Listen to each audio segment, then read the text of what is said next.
고위공직자 범죄수사처가 윤석열 대통령에게 내일 조사받을 것을 통보한 가운데 윤 대통령이 실제 출석할지 관심입니다. 윤 대통령 측은 공수처에 수사권이 없고 불법 수사라고 반발하고 있는데 사실상 출석하지 않겠다는 뜻으로 보입니다. 권준수 기자가 보도합니다.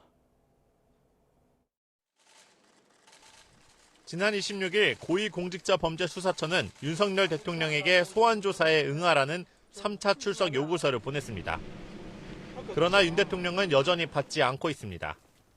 당장 내일 오전 10시에 조사가 잡혀 있지만 윤 대통령은 변호사 선임계도 내지 않았습니다. 윤 대통령 측은 특히 공수처에 수사권이 없는 게 명백하다며 불법 수사가 이어지고 있다고 비판했습니다.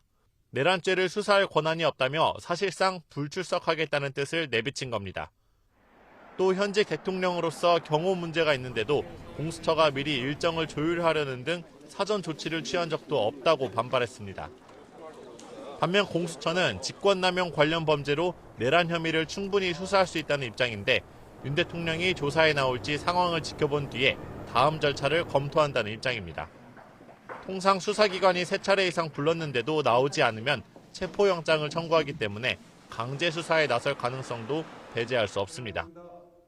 검찰이 김용현 전 장관을 기소하며 윤 대통령의 지시사항 일부를 공개한 데 대해서도 공방이 이어지고 있습니다.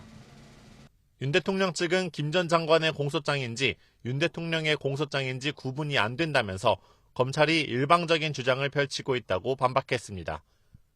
하지만 이미 검찰은 김 전 장관을 재판에 넘기면서 윤 대통령을 내란 공범으로 적시했습니다.